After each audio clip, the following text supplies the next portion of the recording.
Andhra Paris తెనాలిలో అధునాతన హంగులతో మీకు స్వాగతం పలుకుతోంది ఈ కన్వెన్షన్. వెడ్డింగ్స్, రిసెప్షన్స్, ఎంగేజ్మెంట్స్, కాన్ఫరెన్స్లు, సెమినార్స్ మరియు అన్ని రకాల ఫంక్షన్లకు అనువైన వేదిక.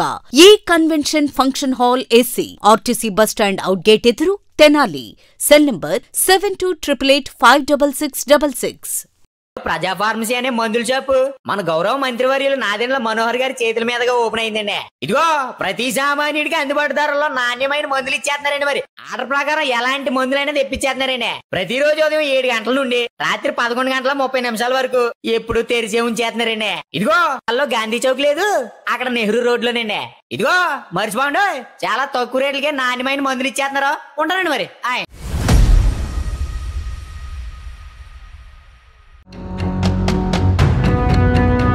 ఈ నెల అనుకుంటానే ఉన్నారు. ఇలానే 4 నెలల నుంచి చెప్తున్నా. ఎమర్జెన్సీ వచ్చింది, మళ్ళీ దానికి కూడా టెండర్లు పెట్టి చేసి చేస్తారా? ముస్లింల తెనాలి పట్టణంలో 30,000 మంది ఉన్నాం. అధికార పార్టీ వాళ్ళు చేస్తారు. అంత నిర్లక్ష్యం ఎందుకండి? అధికారులు మీరు పనులు చేయడానికి కదా వచ్చేది. ఒక్క పట్టుకుని అడిగే పరిస్థితి వచ్చింది మేడం వార్డుల్లో. ఇప్పుడు తెలియదు, రేపు పొద్దున ఎలక్షన్కి వెళ్తే అప్పుడు వాళ్ళు అడుగుతారు మమ్మల్ని. మీరు సొంత నిర్ణయాలు తీసుకుంటే నేనేం చెప్పాను వాళ్ళు అడిగిన దానికి?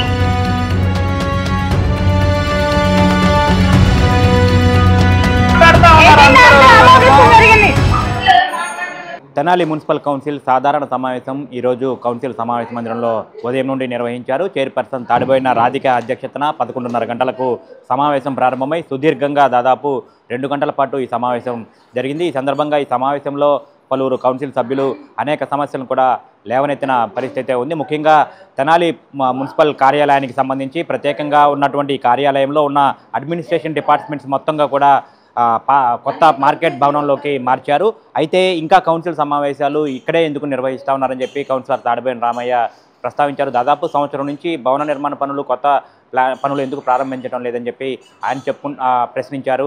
అట్లాగే నెక్స్ట్ సమావేశాన్ని ఎట్టి పరిస్థితుల్లో తాత్కాలిక భవనంలో ఉన్నటువంటి సాధారణ సమావేశం హాల్లోనే నిర్వహించే విధంగా ఏర్పాట్లు చేస్తామంటూ అధికారులు అయితే సమాధానం ఇచ్చారు. అట్లాగే కుక్కల సమస్య మీద ప్రధానంగా ఈ కుక్కలు వార్డుల్లో విపరీతంగా పెరిగిపోతున్నాయని చెప్పి కూడా వైస్ చైర్మన్ మాలేపట్టి హరిప్రసాద్ కానివ్వండి, ఆవులకోట ఇతరత్ర వీళ్ళందరూ కూడా చాలా సమస్యలు అయితే లేవనెత్తారు. కుక్కల సమస్య మీద ప్రధానంగా మాట్లాడిన పరిస్థితి ఉంది. దీనిపై ఎంహెచ్ఓ ఎస్బో అయితే వివరణ ఇచ్చే ప్రయత్నం అయితే చేశారు. అట్లాగే ఒక కమిటీ ఏర్పాటు చేయాలి, గత సమావేశంలో నిర్ణయించాము. ఈ సమావేశంలో ఇంకా దానికి కమిటీకి ఒక రూపకల్పన జరగలేదని చెప్పి ప్రశ్నించారు. అట్లాగే టౌన్ ప్లానింగ్ విభాగానికి సంబంధించి భవన నిర్మాణాలకు సంబంధించి కూడా సుదీర్ఘమైన చర్చ అయితే జరిగింది. అంటే ఈ సమావేశంలో అజెండా చదవటం ప్రారంభం కాకముందు నుంచే ఇటువంటి ప్రశ్నలు లేవనెత్తారు. అజెండా కూడా పూర్తిగా చదవకుండానే అనేక సమస్యలు వార్డు సభ్యులందరూ ప్రస్తావించారు. టౌన్ ప్లానింగ్ విభాగానికి సంబంధించి భవన నిర్మాణాలు, అనధికారిక నిర్మాణాలపై చాలాసేపు కూడా చర్చ అయితే జరిగిన పరిస్థితి ఉంది. మున్సిపల్ వైస్ చైర్మన్ మాలేపట్టి హరిప్రసాద్ కానివ్వండి, ఇతరత్ర సభ్యులు కౌన్సిలర్ మొగల్ అహ్మద్ ఇట్లాంటి సభ్యులందరూ కూడా ఈ భవన నిర్మాణాలు, అక్రమ నిర్మాణాల మీద కూడా ప్రశ్నలు అయితే లేవనెత్తారు. దీనిపై ఏసీపీ వాణి అయితే వివరణ ఇచ్చే ప్రయత్నం చేశారు. ముఖ్యంగా 31వ తేదీ ఆగస్టు వరకు బీపీఎస్కి తర్వాత ఉన్నటువంటి బిల్డింగ్స్కి బీపీఎస్ రాదు. ఆగస్టు 31వ తేదీ వరకు ఉన్న ముందు నిర్మించిన భవనాలకు మాత్రమే బీపీఎస్ వర్తిస్తుంది. ఆ తర్వాత కట్టడాలకు ఎట్టి పరిస్థితుల్లో బీపీఎస్ రాదని చెప్పినైతే ఏసీపీ వాణి అయితే స్పష్టం చేశారు. ప్రస్తుతం జరుగుతున్న భవన నిర్మాణాలు అక్రమంగా జరుగుతూ ఉన్నాయి. కొన్నిటికి అనుమతులు ఇస్తున్నారు, కొన్నింటికి అనుమతులు ఇవ్వలేదన్న దాని మీద కూడా సుదీర్ఘంగా అయితే చర్చ జరిగింది. ప్రధానంగా ప్రతి సమావేశంలో ఈ అక్రమ భవన నిర్మాణాల మీదే ఈ చర్చ అనేది కూడా ఎక్కువగా జరుగుతూ ఉంది. ముఖ్యంగా ఈ కుక్కల సమస్య మీద కూడా ఎక్కువగా చర్చ జరుగుతూ ఉంది. దాదాపుగా 17 అంశాలకు సంబంధించి సమావేశంలో చర్చించాల్సి ఉన్నప్పటికీ కూడా సమయం మించిపోవడంతో వాటన్నిటిని కూడా ఏకగ్రీవంగా ఆమోదిస్తున్నట్టు కూడా చైర్పర్సన్ తాడిపోయిన రాధిక ప్రకటించి సమావేశాన్ని అయితే ముగించారు. అయితే ప్రధానంగా చూసుకుంటే కనుక 11:30 గంటలకు సమావేశం ప్రారంభమైంది. 1:30 వరకు సుదీర్ఘంగా 2 గంటల పాటు సమావేశం జరిగింది. అజెండాలో సమస్యలు ప్రస్తావనకు రాకుండా ఇతరత్ర అంశాల మీదనే ప్రధానంగా అయితే సభ్యులు లేవనెత్తి వాటికి అధికారుల నుంచి వివరణ రాబట్టే ప్రయత్నం అయితే చేశారు. అధికారుల తీరు మీద కూడా కొంతమంది సభ్యులు అయితే అసహనం అయితే వ్యక్తం చేసిన పరిస్థితి ఉంది. సమావేశం జరుగుతుండగానే చాలామంది సభ్యులు కూడా కుర్చీలను ఖాళీ చేసి కూడా వెళ్ళిపోవటం, సమావేశం మధ్యలోనే బయటికి వెళ్ళిపోయిన పరిస్థితి అయితే కనిపించింది. సమావేశం చివరి వరకు మేజర్ సభ్యులైతే ఉండని పరిస్థితి అయితే సమావేశంలో కొన్ని సమావేశాల నుంచి ఈ విధంగా జరగడం కూడా కొంత చర్చకైతే దారితీస్తుంది. మొత్తంగా చూసుకుంటే కనుక ఈరోజు మున్సిపల్ కౌన్సిల్ సాధారణ సమావేశం సుదీర్ఘ చర్చలు, వాదోపవాదాలు, ప్రశ్నోత్తరాల మధ్యన కూడా సుదీర్ఘంగా జరిగిన పరిస్థితి. ముందుగా అందరికీ నమస్కారం. ఎజెండా స్టార్ట్ చేయమని కోరుతున్నాను. సాధారణ సమావేశానికి ఏంటి అసలు ఇదేంటి అసలు ఇప్పుడు ఎప్పటికప్పుడు ఈ నెల అనుకుంటానే ఉన్నారు. మరి లాస్ట్ టైం జూన్లోనే మినిస్టర్ గారు చెప్పారు. సరే అంతకుముందు మనం మినిస్టర్ గారు చెప్పముందు కూడా పోయిన డిసెంబర్లో అన్ని టెండర్లు అయిపోయినాయి. మళ్ళీ మనం ఇయర్ ఎండింగ్కి వచ్చేసాం. దీని మీద మరి ఎలాంటి ప్రణాళిక ఏంటో అర్థం కావట్లా. ఈ నెల అనుకుంటూ 1 year అయిపోయాం. ఎక్కడికెక్కడ అక్రమంలో అలానే ఉండిపోయింది. మరి ఎక్కడ చూస్తే మున్సిపల్ ఆఫీస్ చూస్తే మరి ఇక్కడే పూర్తిగా ఇదైపోయింది. మరి దీని మీద ఏంటి అసలు, దీన్ని ఎట్లా ఏం చేస్తున్నారు, ఏంటి అసలు దీని మీద ప్రణాళిక ఏంటి అనేది మాకు అర్థం కాని సమస్య. అయిపోతుంది నెలలు గడిచిపోతున్నాయి. మరి నెక్స్ట్ మీటింగ్ కన్నా మనం అక్కడ పెట్టుకునే అవకాశం వచ్చేదా రాదా? నెక్స్ట్ మీటింగ్ అక్కడే లేదు, ఇలానే 4 నెలల నుంచి చెప్తున్నా. కాదు మేడం, అంటే మనకి అక్కడ కొన్ని వర్క్స్ చేయడం కొంచెం డిలే అయింది. మనకి ఈ డిసెంబర్ మీటింగ్ మాత్రం అక్కడే జరుగుతుంది. మనకి అధ్యక్ష మనకి ఆల్రెడీ అందరూ అంటే మీతో సహా వచ్చారు అక్కడికి. ఒక కౌన్సిల్ హాల్లో మాత్రం మనకి చిన్న వర్క్ ఉంది. అది చేసి ఈ నెలలో కంప్లీట్ చేస్తాం. నెక్స్ట్ మంత్ అక్కడే జరుగుతుంది. ఎందుకు ఎంత లేట్ అయింది అధ్యక్ష? మీ ద్వారా అడుగుతున్నారు, ఎందుకని ఎంత లేట్ అయిపోయింది? దరిదాపులుగా ఇది సంవత్సరం. మన టైంలో శంకుస్థాపన జరిగింది అనుకోండి, మనకి అందరికీ మన తోటి కౌన్సిలర్ అందరికి కూడా మన టైంలో ఇది ఒక అభివృద్ధి కార్యక్రమం మున్సిపాలిటీ వచ్చిందనేది మనకి సంతృప్తిగా ఉంటుంది అధ్యక్ష. ఇంత నిర్లక్ష్యంగా వ్యవహరిస్తే ఏ రకంగా కరెక్ట్ అధ్యక్ష? ఒకటి చెట్టు వచ్చి అది అప్పైపోయి చాలా మంది గాయాలవుతుందని ఎన్నో నెలల నుంచి చెప్తున్నా. అదేవిధంగా గౌరవ పౌర సరఫరాల శాఖ మంత్రివర్యులు నాదెళ్ల మనోహర్ గారు కూడా సచివాలయం గురించి కూడా తమ దృష్టికి వచ్చింది. మినిస్టర్ గారు తీసుకొచ్చారు, మీరు అందరు వెళ్ళి విజిట్ చేశారు. దానిది ఇప్పుడు దాకా ఏది అతిగతి లేకుండా పోయింది. ఈ 2 వివరణలు ఏఈ రాజు గారు చెప్పాల్సిందిగా కోరుచున్నా అధ్యక్ష మీద. సార్ నమస్కారం సార్. మేడం, యాక్చువల్గా ఏదైతే సచివాలయం మార్పుకు సంబంధించిన ఎస్టిమేట్ 8 లక్షలకు పెట్టాం మేడం. 4th టెండర్ కూడా అయింది. ఇంతవరకు ఎవరు పార్టిసిపేట్ చేయలేదు మేడం. ఆల్రెడీ మీకు మాకు ఎటువంటిది లేదు. మీకు మాకు ఆస్తుల తగాదాలు కానీ వేరే ఏముంటుంది. యాక్చువల్గా ఏదైతే ఉందో ఒకటి టెండర్ పెట్టాను సార్, ఎవరు పార్టిసిపేట్ చేయలేదు. ఏదైతే మీరు చెప్పారో అది 1 లక్ష లోపల వస్తుంది. ఆల్రెడీ ఏదైతే ప్యాచెస్ ఉన్నాయో ప్యాచెస్ పెట్టాం 33, 34 సంబంధించి. దానికి కూడా ఎవరు టెండర్ వేయలేదు 1 లక్ష రూపాయలకు కూడా. అందుకని అనుకున్నాం మొత్తం. అంటే కమిషనర్ గారి పరిధిలో కూడా లేదు. ఎమర్జెన్సీ వచ్చింది, మళ్ళీ దానికి కూడా టెండర్లు పిలిచి చేస్తారా? అంటే టెండర్ పెట్టాం మేడం, ఏదో విధంగా చెప్తాం మేడం. నెక్స్ట్ వీక్లో కంపల్సరీ అది ప్యాచ్ చేయించేస్తాం సార్. ఈద్గా వచ్చేసి చెంచిపేట అధ్యక్ష, ఈద్గాలో ఆ చెట్లు పెరిగిపోతుంది. దానికి సంబంధించిన శానిటరీ ఇన్స్పెక్టర్ గారు ఎప్పుడు దానికి ట్రిమ్మింగ్ పెడుతున్నారు ఏంటి, కొద్దిగా సమాధానం ఇవ్వాల్సింది కోరుచున్నా. ఈద్గా గురించి 2-3 సార్లు నన్ను అడిగారు మేడం. ఒకసారి ఒక 15 మందిని అలా పంపించాను మేడం. వాళ్ళు అది దాదాపు 1 ఎకరం అలా ఉంది మేడం. అదంతా చేయాలంటే చాలా మంది మనుషులు పెడతారు. మన దగ్గర అంతమంది వర్కర్స్ లేరు. వాళ్ళతో చెప్పాను ఆల్రెడీ, ఆ ఈద్గా మెయింటైన్ చేసే పెద్దలతో చెప్పాను, మీరు ఏదన్నా గడ్డి మందు తెచ్చుకుంటే మా మనుషులతో పెట్టి కొట్టిస్తానని చెప్పాను మేడం. కానీ అదంతా క్లియర్ చేయాలంటే మాత్రం దాదాపు ఒక 200 మెంబర్స్ వర్కర్స్ పడతారు మేడం. అసలు ఎన్నాళ్ళు 3 నెలలకు ఒకసారి మీరు ట్రిమ్మింగ్ చేపిస్తున్నారా లేకపోతే ఏంటనేది అది చూసాం మేడం. అది మనకి మన దగ్గర ఉన్న మ్యాన్ పవర్ అయితే సరిపోదు మేడం. అదే సార్, మేము తక్కువ ముస్లింల తెనాలి పట్టణంలో 30,000 మంది ఉన్నాం. దీని గురించి ఎవరు అడగట్లేదు. ఒకసారి నేను పరిశీలించి చూద్దాం. కంపల్సరీ అధ్యక్ష. నిన్న అధ్యక్ష చెట్లు నేను వస్తాను, ఒకసారి చూసి దాన్ని దయచేసి మీరు ఒకసారి విజిట్ చేయాలి అధ్యక్ష. దీని మీద ఎజెండాలో పెట్టి ఇది కంటిన్యూగా మాట్లాడితే అడగకుండా ఒక పాస్ చేసి ఎజెండాలో పెట్టి ఒక బిల్ లాంటిది దాన్ని కంటిన్యూగా చేయాల్సింది కోరుతున్నాం. సార్ మీరు తప్పుగా భావించొద్దు. మా జీవితం ఇక్కడ 5 పైసలే, 95 పైసల జీవితం మాది అక్కడే నడిచేది. మా 22వ వార్డులో ప్యాచ్ వర్కులు పెట్టుండి మన కబేళా మందిని కాడి నుండి రవీంద్రనాథ్ కాలనీలో వెళ్ళే రైల్వే బ్రిడ్జి ఉంది అధ్యక్ష. దాని సొరంగం దగ్గర అటుపక్క ఇటుపక్క గోడ కట్టాలని దాదాపు 1.5 సంవత్సరం అయింది అధ్యక్ష పెట్టేది వరకు. అది ఎందువల్ల లేట్ అవుతుంది అసలు వాళ్ళు ఆడ ఆటోలు వెళ్తుంటున్నా కూడా బైకులు కాలువలోకి వెళ్ళిపోతున్నాయి. మీరు కూడా విజిట్ చేశారు ఒకసారి, గతంలో కమిషనర్ గారు కూడా చూశారు.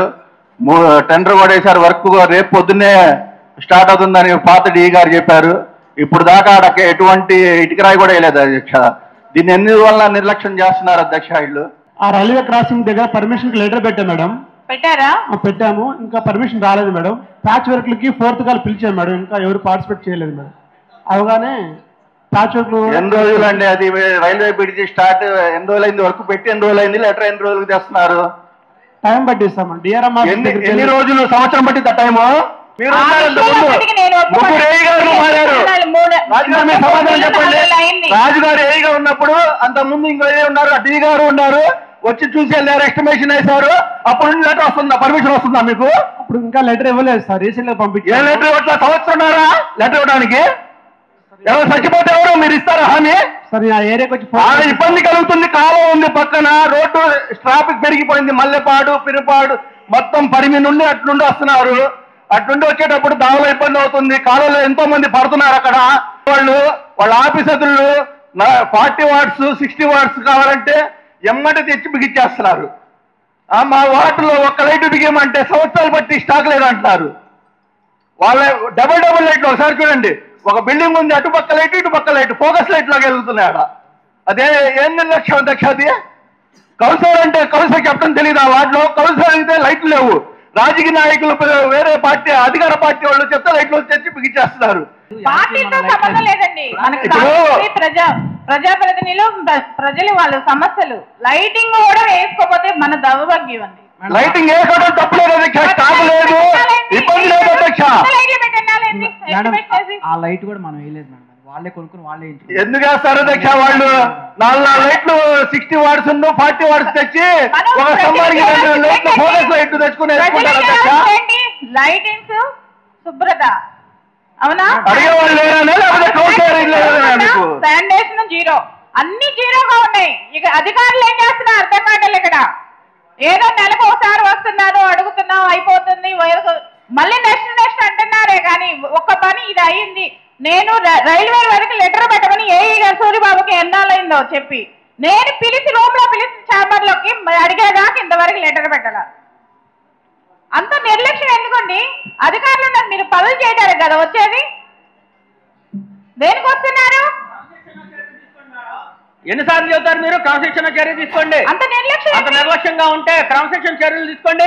ఎందాకని పోరాడతారు, కూర్చుంటూ వెళ్ళిపోవడం జరుగుతుంది, పనులు చేయట్లా ఎక్కడ పెట్టా, ఎందుకు అవుతుంది పనులు? అంత నిర్లక్ష్యం ఏంటి అసలు? మీరు 4 నెలలు అయింది, నేను మీకు కంప్లైంట్ ఇచ్చి పబ్లిక్ గా ఇదే కౌన్సిలర్ లో కంప్లైంట్ ఇచ్చాను మీకు. మీరు దిగుతున్నారంటే వాళ్ళ అన్ని వార్డ్స్ కవర్ చేస్తున్నారు. అన్ని వార్డ్స్ సంగతి తర్వాత 4 నెలల నుంచి మా వార్డులో ఒక కుక్కనన్నా పట్టారా? పిల్ల కరిచింది, పిల్లని కరిచి హాస్పిటల్లో ఉందని నేను మీకు చెప్పాను ఆ రోజే. ప్రజల నుంచి వస్తున్న సమస్యలు అవి, మీరు ఎందుకని దాన్ని తీసుకోలేదు, మీరు ఏం చేస్తున్నారు ఏంటి అనే దాని మీద ఒక సమావేశం మిస్ అవుతే 2వ సమావేశం ఏర్పాటు చేసుకోవాలి. కనీసం దాని మీద మీకు ఏమాత్రం సీరియస్నెస్ ఎందుకు లేదు చెప్పండి. కమిటీ వేసాము. నెక్స్ట్ మనం అక్కడ కెనల్స్ రిపేర్ చేయించాం మేడం. డాక్టర్స్ కూడా మాట్లాడాము, సర్జరీ చేసే డాక్టర్స్ని. ఆపరేషన్ థియేటర్కి minor repair, civil works repair, ఆ ప్లాస్టింగ్ అంతా పెచ్చులు ఊడిపోయింది మేడం. అది కూడా చేసేస్తే దాదాపు ఒక 10 daysలో సర్జరీ స్టార్ట్ అవుతాయి మేడం. మనం సుప్రీంకోర్టు గైడ్ లైన్స్ అయితే మాత్రం సర్జరీసే చేయమంది మేడం. సర్జరీస్ చేసి ఎక్కడి నుంచి తీసుకొచ్చామో కుక్కలు ఆ ఏరియాలోనే వదలమంది మేడం. ఇప్పుడు ఒక 10 daysలో చేస్తాం మేడం. నేను లాస్ట్ టైం చెప్పింది ఇదే సమస్య మీద, మీరు చేసుకుంటే ఏ పని అవ్వట్లేదండి. అసలు ఏం జరుగుతుందో ఇక్కడ సభ్యులుగా ఉన్న మాకు ఇంత కూడా సమాచారం లేదు. ఈ సమాచారం లేకపోవడం వలన గత కొన్ని సంవత్సరాల నుంచి కూడా మనం ఎప్పటికప్పుడు అయిపోతుంది, మేము ఇన్ని చేస్తాం అని చెప్తున్నారు. ఎక్కడా కూడా రిజల్ట్ అనేది కనపట్లేదు. దాని మీద ఖచ్చితంగా కమిటీ చేసి పూర్తిస్థాయిలో సమావేశం ఏర్పాటు చేయమన్నాం. ఇప్పుడు మీరు సమావేశం ఏర్పాటు చేసుకుంటే పబ్లిక్ మేమేం చెబుతాం? చెప్పలేదా? చెప్పాం మేడం, సార్కి హరిప్రసాద్ గారికి చెప్పాము, యుగంధర్ గారికి చెప్పాము, రామయ్య గారికి చెప్పడం కాదండి. అంటే మేడం మనం మీటింగ్ పెట్టుకుని మీటింగ్ లో డిస్కస్ మేడం చెప్పాను. పూర్తి బాధ్యత దీనికి మీరేది ఎవరిచ్చారు, మరి ఏం చేశారు? అంటే మీ సూచనలు కూడా తీసుకుని ఆ మీటింగ్ ఉద్దేశం ఏంటంటే మేడం ఏం చేస్తారు? అధ్యక్ష పిలిచారు, పిలవటం అయితే పిలిచారు, కమిషనర్ గారు లేరని చెప్పేసి ఆ రోజున మళ్ళీ సమాచారం ఇచ్చారు. మళ్ళీ ఇంకో రోజు పెట్టండి అధ్యక్ష మీటింగ్. ఒక నిమిషం, ఇప్పుడు దేనికని దీని మీద అశ్రద్ధ ఎందుకని? కాదు రామయ్య గారు, కమిషనర్ ఉన్నప్పుడు ఒకసారి పెడదాం. కుక్కలకి ఆపరేషన్ చేస్తున్నా మేడం. 14 పిల్లలు రాత్రి 10:30 14 పిల్లలు సార్. మరి ఎక్కడ మనం ఆపరేషన్ చేస్తున్నాం ఏంటి అనేది మన ఎవరికి ఏం అర్థం కావట్లేదు. మరి ఏం జరుగుతుందో మాకే అర్థం కావట్లేదు సార్. ఫోటో తీశాను నేనే, ప్రత్యేకంగా నేనే దగ్గర నుండి ఫోటో తీశాను సార్. ఇది ఏం జరుగుతుంది మనకు అనేది ఒక అవగాహన కోసం చెప్తున్నాను. ఇదిగోండి సార్ మేడం, 14 పిల్లలు మేడం. మినిస్టర్ గారి వార్డు, 7వ వార్డు, వైస్ చైర్మన్ గారి వార్డు, 14 పిల్లలు. నా ఇంటి ముందు రాత్రి పూట రోజుకి 8 నుంచి 12 కుక్కలు పడుకొని ఉంటాయి. కాకపోతే నా ఇంటికి కాపలా నేను బట్టి మెలకుండా ఊరుకుంటున్నా. అంతకన్నా నా మెట్ల మీద పడుకుంటుంది కాబట్టి నేను మెలకుండా ఊరుకుంటున్నా. 14 పిల్లలు సార్ వార్డులో, 7వ వార్డులో 14 పిల్లలు పెట్టింది. ఏం చెప్పాలి? 32 ఈ 3 వార్డులకు సంబంధించింది Marg apartment, railway track road, BT road గౌరవనీయులు మినిస్టర్ గారు, గౌరవనీయులు చైర్పర్సన్ గారికి కలిసి శాంక్షన్ చేసింది. 6 నెలలు అవుతుంది టెండర్ తీసుకుని. ఎప్పుడు అడిగినా నెలాఖరు అంటున్నారు. ఎందుకని దాన్ని అంత నిర్లక్ష్యం చేస్తున్నారు? కాంట్రాక్టర్ ఉన్నాడు గంటా సాంబశివరావు గారు, ఆయనకి 1.5 కోటి ఈ మంత్లో మున్సిపాలిటీ కాంట్రాక్టర్కి 1.5 కోటి ఇచ్చారు అభివృద్ధి పనులకి. ఆయనకి చాలా బ్యాలెన్స్ ఉంది. ₹1 కూడా అతనికి ఇవ్వాల. అతను మైనింగ్ లెటర్ ఇవ్వండి ఎంఏ గారు, నేనేదో కొంచెం బెనిఫిట్స్తో తెచ్చుకుంటాను అంటున్నాడు. ఆ మైనింగ్ లెటర్ ఇవ్వరు. ₹1 బ్యాలెన్స్ ఇవ్వరు. ఎలా చేయగలుగుతాడు? అది సాధ్యమేనా? ఎందుకు ఇలా ₹1 అన్నాయని? సరే రూపాయి ఇవ్వకుండా నన్ను మీరు స్టార్ట్ చేయించారా? ఎప్పుడు నెల అక్కడ ఉండి బూతులు తీసుకోవాల్సి వస్తుంది. 30, 31, 32 3 వార్డులకు సంబంధించింది. మీరు కూడా చూసారు. మదర్ రీజన్ చెప్తున్నారు. ఇలా నెలలు గడిచిపోతున్నాయి మనకి. మేడం అదర్ రీజన్ మేడం నేను చెప్పి వాళ్ళు ఏమన్నారు ఇక్కడ, మీరు లెటర్ ఇవ్వండి మేము మైనింగ్ నుంచి తీసుకొస్తామన్నారు. మీరు ఎందుకు ఇనిషియేటివ్ తీసుకోలేకపోయారు? ఇప్పుడు మాకంటే తెలియదు కదా, మీరు ఎందుకు ఇనిషియేటివ్ తీసుకోలేకపోయారు? వాళ్ళు లెటర్ పెట్టే మనం పెట్టారు మేడం. ఇంకోటి ఏంటంటే కౌన్సిల్ గారికి చెప్పారు, ఏమని మేము వెళ్ళి క్వారీకి వెళ్ళామండి, మెటీరియల్ అంతా చూసుకుని వచ్చామండి, స్టార్ట్ చేస్తామని చెప్పారు. మరి అంతా చేసిన వాళ్ళు స్టార్ట్ చేస్తారని అనుకున్నాం కదా. నిన్న కాక మన లెటర్ ఇచ్చారు మాకు, మన లెటర్ ఇచ్చి ప్రాసెస్ చేయమన్నారు. సరే మండే ఇస్తాం, మీరు ప్రిపేర్ అయ్యారు. మీరు చెప్పిన రీజన్ ఏంటి? వర్షాకాలం వల్ల అలా అని. అయిపోయింది మంత్ ఎంత బాగుంది యాక్చువల్లీ బీటీ రోడ్ వేయటానికి.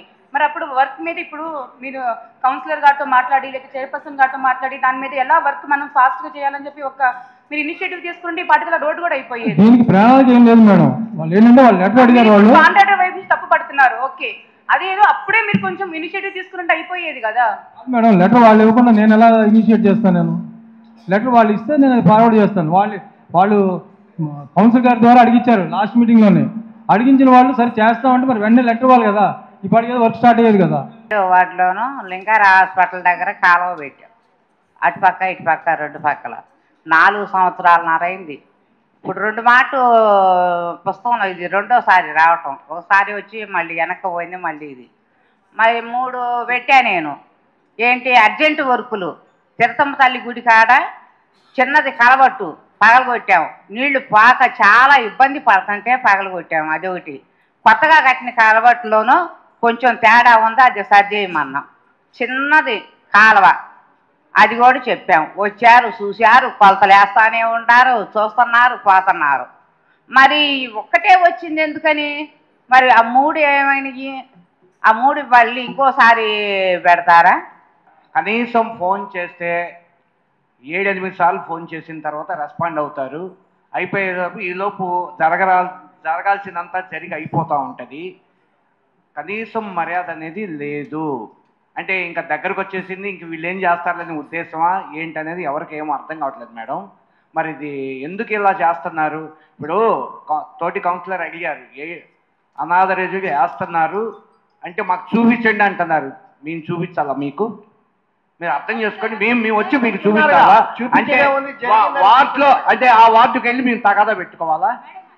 అర్థం చేసుకోవాలి మేడం. మేము అనేది ఏంటంటే ఇస్తే అందరికీ ఇవ్వండి, ఇవ్వకపోతే అందరినీ ఆపండి. మీరు కొంతమందికి ఇచ్చి కొంతమందికి ఇవ్వకపోతే ప్రజలు మమ్మల్ని రోడ్డు మీద పట్టుకొని చొక్కా పట్టుకొని అడిగే పరిస్థితి వచ్చింది వార్డులలో. చొక్కా పట్టుకొని అడిగే పరిస్థితి వచ్చింది మేడం వార్డుల్లో. ఇప్పుడు తెలియదు, రేపు పొద్దున ఎలక్షన్కి వెళ్తే అప్పుడు వాళ్ళు అడుగుతారు మమ్మల్ని. ఏమని అడుగుతారంటే, ఏందయా ఊరు మొత్తం అన్ని వార్డులలో అన్ని అపార్ట్మెంట్లు వేశారు, మేము మీ వార్డులో మేము బిల్డింగ్ కట్టుకుంటే మీరు పర్మిషన్ ఇవ్వలేపారు, మీకు ఓటు వేయాలని అడుగుతారు మేడం. రేపు పొద్దున్న ఇదే జరుగుద్ది, ఇది అర్థం చేసుకోవాలి. అయితే నేను పబ్లిక్గా మాట్లాడుతున్నాను, జనం అందరికీ తెలుసు, కౌన్సిలర్లు అందరికీ తెలుసు. రేపు పొద్దున్న నుంచుంటే ఏం జరుగుతుందని కూడా అందరికీ తెలుసు. సాంబశివరావు గారు మినిస్టర్ గారు వెనకాల మినిస్టర్ గారి ప్రోగ్రామ్ ఉన్నానండి. అది తెనాలి టౌన్ లో మినిస్టర్ గారు వస్తున్నారు. ఒక్క నిమిషం మాట్లాడదు. ఎవరికన్నా బీపీఎస్ వచ్చిందండి, మీ వార్డులో ఏమన్నా ఉంటే పెట్టించుకోండి అని ఎవరికన్నా ఇంటిమేట్ ఏమైనా చేస్తారో అడగండి. టౌన్ ప్లానింగ్ వాళ్ళని అడుగుతున్నాం. పేపర్లు వేస్తారు, మాకు తెలవాల్సింది మాకు తెలుస్తుంది. కనీసం ఈ కౌన్సిల్ హాల్లో ఉన్న కౌన్సిలర్లకి ఫలానా వాళ్ళకి నేను చెప్పామని ఒకసారి చెప్పండి. మాకు బీపీఎస్ వచ్చింది, మీరు అందరూ మీ వార్డులలో చెప్పుకోండి. ఇప్పుడు మేము పిలిపించి మీకు చెప్పాలి కదా, సర్దుకోవాలిగా మేడం, డబ్బులు సర్దుకోవాలిగా అందరూ. ఏసీపీ గారు తెలివిగా ముందరగానే అవును, ఎప్పుడు మేడం అది జరుగుతుంది? ఇప్పుడు మనం టౌన్ ప్లానింగ్ వాళ్ళని పిలవమంటే తీసుకొచ్చారు మేడం, అవునా కాదా? టౌన్ ప్లానింగ్ వాళ్ళని పిలవమంటే తీసుకొచ్చారు. ఇప్పుడు కనీసం మీరు నా దృష్టికి కూడా రాలేదమ్మా. ఇలా మేడం అని ఒక్క మాట ఏమైందండి? మా వార్డులలో ప్రజలు మమ్మల్ని అడిగితే మేము తెల్లమొహం చేసుకొని చెప్పాలా? మీరు తెల్లమొహం పెట్టుకోవాలా? అంటే మీరు సొంతంగా ఆలోచన చేసుకొని మీరు ఈ ఐడియాలతో ప్రకారం చేస్తారు, మాతో సంబంధం లేదంటారు, అంతే కదా?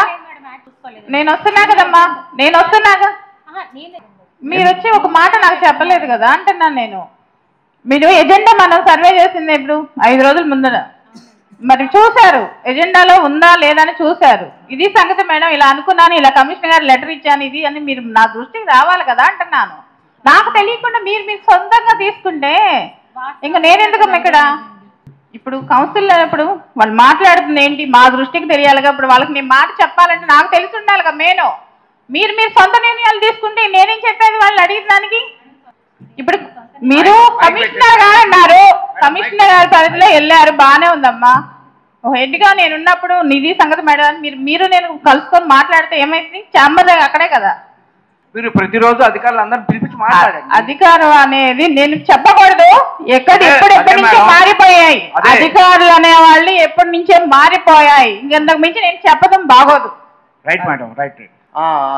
ప్రశ్న వాళ్ళు చెప్తున్నారు, జవాబు అంటే మేము కౌన్సిల్ సభ్యులు అడిగిన వాళ్ళం పిచ్చోళ్ళం, మేమేం జరుగుతున్నాం ఇట్లా జరుగుతుందండి అని చెప్పిన దానికి మీకు తెలుసుగా, ఒక్క నిమిషం మేడం, మీకు తెలుసుగా అండి వాస్తవమే జరుగుతుందని ఇండైరెక్ట్గా ఒప్పుకుంటున్నారు. దానికి రాజకీయ నాయకులు అది ఉంది. మనం ఏ రాజకీయ నాయకులు ఎవరు XYZ అని మేము అడగట్లేదు, మిమ్మల్ని ఫలానా అడగట్లేదు. మేము ఫలానా నాయకుల పేరు మీద మీరు చెప్తున్నారు, వాళ్ళు చెప్పారు వీళ్ళు చెప్పారని. మేమేం చేస్తున్నామంటే మేము కూడా వార్డు ప్రజాప్రతినిధులుగా గెలిచి వచ్చినప్పుడు మాకు కూడా కొద్దిగా విలువ ఇవ్వాలి. మీరు ఇక్కడ అసలు మీటింగ్ నడుస్తుంటేనే మీటింగ్లో రాకుండా, నాకు తెలిసి నేను 25 years నుంచి పొలిటికల్గా ఉన్నా, 10 years నుంచి కంటిన్యూగా 2 time కౌన్సిలర్గా ఉన్నా. ఇవాళ వరకు చూడలేదు చరిత్రలో. ఈ 10 సంవత్సరాల్లో ఒక టౌన్ ప్లానింగ్కి సంబంధించిన అధికారి లేకుండా కౌన్సిల్ నడటం ఫస్ట్ టైం. సంబంధించిన ఉండాలా లేదా? ఇది కౌన్సిలా లేదా? అంటే రాజ్యాంగంలో ప్రజాప్రతినిధులకి కౌన్సిలింగ్ మీటింగ్ ఎందుకు? మీరు వెళ్ళి ఆయన ఛాంబర్లో కూర్చోండి, ఇంకోటి వెళ్ళి ఇంకో ఛాంబర్లో కూర్చోండి. మేము వచ్చి టీ బిస్కెట్లా జనాలు ఓట్లేసి గెలిపించినందుకు ఇట్లా అడిగిన వాళ్ళకల్లా ఏం చేస్తున్నారు? రాజకీయంగా పిలిపించి మేము వైఎస్ఆర్ కౌన్సిలర్ కాంగ్రెస్ పార్టీ కౌన్సిలర్సే 32 మంది ఉన్నాం. 32 మందిలో ఎవరైతే గిట్టోడు ఉన్నాడో వాడిని పట్టుకోవటం, కేసులు పెట్టడం ఏంటి? అవతలోడు చెడోడైనా వాడిని మంచోడిని చేసి అవతలోడిని చెడుమని కేసు పెట్టడం. అవసరమైతే ఏమవుతుంది, 10 అయింది 11 కేసు పెడతారు. ఒకసారి ఇలా జైలే, 2 సార్లు. మేము భయపడే ప్రసక్తే లేదు. మాకు ఇవ్వాల్సిన విలువల్ని మాకు ఇవ్వండి అని అడుగుతున్నాం. మేము వచ్చినప్పుడు మీరు మాట్లాడే తీరు ఇట్టెట్టుండిద్ది, మీ ఛాంబర్లో వచ్చి మాట్లాడే తీరు ఎట్టుండిద్ది? మేమేమంటాము? ఇప్పుడు సపోజ్ ఎక్కడెక్కడ ఎన్ని అంతస్తు పడుతున్నాయో నాకు అనవసరం, ఎవరు XYZ చెప్తున్నారో నాకు అనవసరం. చిన్నది 3 అడుగులది పాపం, 3 స్టేర్లు వేసుకున్నారు, 5 స్టేర్లు వేసుకోవడానికి మీరు ఇబ్బంది పెడుతున్నారు. ఇక్కడేమో పెద్ద 600 గజాలు 1000 గజాల్లో అన్రేజీగా జరుగుతున్నాయి. అదేంటంటే మీకు తెలుసు కదా సార్ రాజకీయ ఏ ఒత్తిడి ఏం చేసుకుంటారు, ఒత్తిడిలు చేసుకోండి, మేము అధికారం లేవు సరే ఉన్నారు, ఉన్నప్పుడైనా మా కౌన్సిల్ బలం ఉంది కదా, ఉన్నప్పుడు మమ్మల్ని గౌరవించాలి, చైర్మన్ని గౌరవించాలి. మేము ఎందుకు ఇక్కడ చైర్పర్సన్ గారు ఏంటి రాజ్యాంగం పరంగా చైర్పర్సన్ గారు కానీ మేము కూడా బాబాసాహెబ్ అంబేద్కర్ గారు రాసిన రాజ్యాంగ పరంగా మేము కూడా అందరూ కౌన్సిలర్ గెలిచినోడు వస్తాడు కానీ ఓడినోడు రాడు కదా. మీరు చెప్పిన చిన్న బిల్డింగ్ ఏది ఆపాం సార్? మీరు ఒకటి ఆపాం మేము, మీరు వచ్చి చెప్పారు, మేము కూడా చెక్ చేసుకున్నాం. సరే అది చిన్నదే కదండి, మేము దాని జోలికి రాలేదు కదండి. నేను చెప్పింది అది పక్కన పెట్టండి, నేను చెప్పిన దానికి చెప్పండి మేడం. నేను చెప్పిన వాడికి అసలు మీరు అసలు మళ్ళీ దాన్ని ఎక్కమాగండి. అసలు మీరు అసలు కౌన్సిలింగ్ ఏంటి లేట్ అంటే చైర్మన్ విలువ లేదా, కౌన్సిలర్ విలువ లేదా?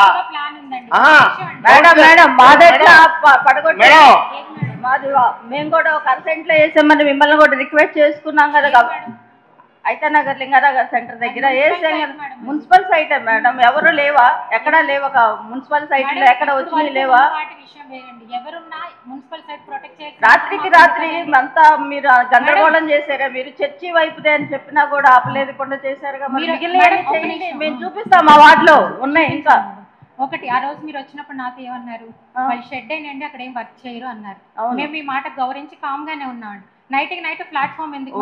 వస్తువులు పోతాయని వాళ్ళు వాల్యుబుల్ వస్తువులు పెట్టుకోవడానికి అలా చేశారు మేడం. అర్జెంటే కదా మేడం, మున్సిపల్ సైట్ వాళ్ళు ఎవరు ఆక్యుపై చేయలేదు కదా. మున్సిపాలిటీకి మేము కూడా వేసుకుంటున్నారండి, దానికి ఎవరు ఎప్పుడు అబ్జెక్షన్ పెట్టలేదు కదా మేడం. పర్మనెంట్ గా షెడ్ వేయడం ఎందుకండి మున్సిపల్ సైట్ లో? మున్సిపల్ సైట్ లో ఎవరు ఇంకా ముందుకు రాలేదా మేడం? ఎక్కడ చూడలేదా మీరు? మేము చూపించమంటారా? మా వార్డులో చూపించమంటారా? మీరండి ఇదిగో ఈ రోజుని ఈ అమ్మాయి ఒక లేడీ మా ఇంటి ముందు కొట్టు పెట్టుకొని ముందే అమ్ముతుంది అమ్మాయి. మేడం మీకు కూడా చెప్పాను, నేను కారులో వెళ్తా ఎన్నోసార్లు చూపించాను. నేను నైట్ 10:30 దాటిన తర్వాత మా ఇంటి ముందు మేడం కొట్టు పెట్టుకొని ముందు మగపిల్లలు చూడండి ఎట్లా ఉన్నారు.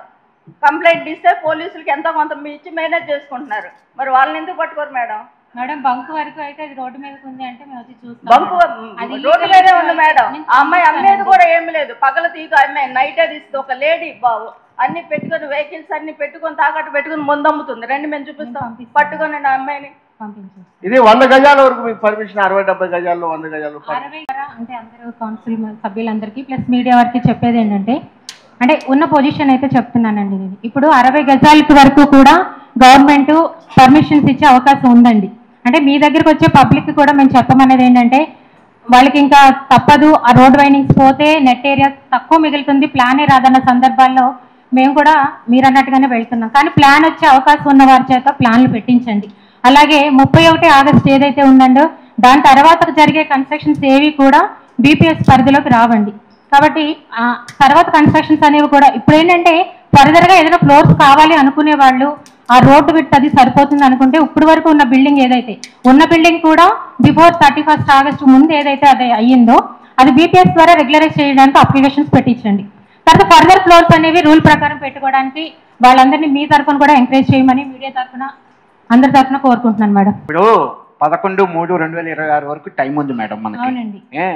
ఇప్పుడు ఉన్న దాని వరకు 3 ఫ్లోర్లు వేశారు, వాటికి 4వ ఫ్లోర్ 5వ ఫ్లోర్ వేసుకోవాలని కోరుకుంది. ఇంకా 3 నెలలు టైం ఉంది కాబట్టి వాళ్ళకు కూడా ఇస్తే పర్మిషన్ ఇస్తే వాళ్ళు వేసేసుకుంటారు, మన మున్సిపాలిటీకి ఆదాయం వస్తుంది కదా. అదే మేడం 30 ఇప్పుడు ఈ లోపే చేయాలి, ఈ లోపు ఉన్న వాళ్ళకే పర్మిషన్ ఎందుకు, ఈ లోపు లేని వాళ్ళకి 11/3/2026 వరకు కూడా పర్మిషన్ ఇస్తే మనకు మున్సిపాలిటీకి కొన్ని కోట్ల రూపాయల ఆదాయం వస్తుంది కదా. మా బాధ ఏంటంటే మున్సిపాలిటీకి ఆదాయం రావాలని కోరిక మేడం. ఇప్పుడు 11/3/2026 వరకు మనకి టైం ఉంది, బీపీఎస్ టైము. ఈ లోపు కనుక మనం కట్టుకుంటే వాళ్ళకి అనుకున్నట్లు జరుగుతుంది. రేపు పొద్దున ప్రజల్లో ఓట్లు వేయడానికి ఓట్లకి వెళ్తే మనకి ఫేవర్గా ఉంటుంది, వాళ్ళకి పర్పస్ అవుతుంది, మన మున్సిపాలిటీకి ఆదాయం వస్తుందని మా ఉద్దేశం మేడం.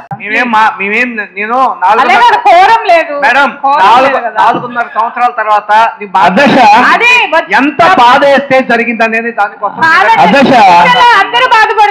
వేరే ఉద్దేశం ఏం లేదు మేడం. మాకేమో వీళ్ళతో గొడవలు కూడా వచ్చి ప్రజలు కూడా అడగడం ఉంది. మాకు బాధగానే ఉంది, మాకు బాధ. నేను వార్డు నెంబర్లుగా గెలిచి వచ్చిందాన్ని. దాదాపు 40 నిమిషాల నుంచి చెప్పిందే చెబుతున్నారు మా మిత్రుడు. కానీ అధికారులకున్న సిస్టమేటిక్ ప్రకారం వాళ్ళు ఏదో చెబుతా ఉన్నారు. కొద్దిపాటు ఎలుసుబాటు ఉంటే చెయ్యాలి. లేని వ్యక్తి గురించి మాట్లాడుకుని పదే ఎంతసేపు మాట్లాడుకుంటారు చెప్పండి. అది మేడం గారు ఏం చెబుతున్నారు, అయా 31వ తారీఖు దాకా ఇచ్చారు, దాని తర్వాత పాసిబిలిటీ లేదు అని చెబుతున్నారు. అది వినకుండా ఒకటే మాట్లాడుతా ఉన్నారు అందరూ. ఎంతసేపు 2 రోజులు 4 రోజులు ఒకటే చూస్తా వాళ్ళని 60 గజాలు పెట్టుకోండి అని చెబుతున్నారు. పాసిబిలిటీ లేదు, మనం నోటిఫికేషన్ ఎత్తుకెళ్ళాలి. ఆ సంవత్సరాలు లేడు కౌన్సిలా లేకపోతే తెనాలి కొత్తపేట సంఘం మున్సిపల్ సాధారణ సమావేశం జరిగింది. అందులో సభ్యులు ఇబ్బందులు వాళ్ళ వార్డుల్లో ఉన్న వ్యక్తపరిచారు. ఒకటి కుక్కల గురించి, ఒకటి టౌన్ ప్లానింగ్ సెక్షన్ కొంచెం బాగాలేదని వాళ్ళు బాధతో చెప్పడం జరిగింది. అవి ఏంటో పరిశీలించి వాళ్ళు దాని మీద యాక్షన్ తీసుకుంటారు. అలానే తప్పకుండా ఈ ఎజెండాలో సాధారణ సమావేశం 17 అంశాలు ఆమోదించడం జరిగింది. తప్పకుండా తెనాలి పట్టణంలో డెవలప్ చేస్తానని ఉన్న 2-3 నెలలు అయినా సరే, ముఖ్యంగా శానిటేషన్ మీద కూడా ప్రజలు కూడా నా దృష్టికి వచ్చి అడగడం జరిగింది. తప్పకుండా ఈ 2 నెలల పాటు నేను వార్డుల్లో 40 వార్డుల్లో శానిటేషన్ ఏదైతే ఉందో అసలు ఎలా ఉంది ఏంటి అనేది కూడా అతి త్వరలోనే నేను వార్డుల్లో కూడా వస్తానని సందర్భంగా తెలియజేస్తున్నాను.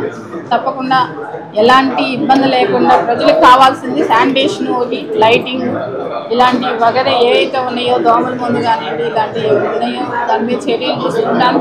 ఈ కుక్కల సమస్య అనేది కూడా ఒక కమిటీ లాగా వేద్దామని సభ్యులు పోయిన నెలలో మీటింగ్లో చెప్పడం జరిగింది. అలానే ఈ రోజున మేము కమిటీని 5గురిని పేర్లు వేసి కమిటీ నెంబర్లుగా చేస్తాం. తప్పకుండా తెనాలి పట్టణాన్ని అభివృద్ధి వైపు పడుతుంది.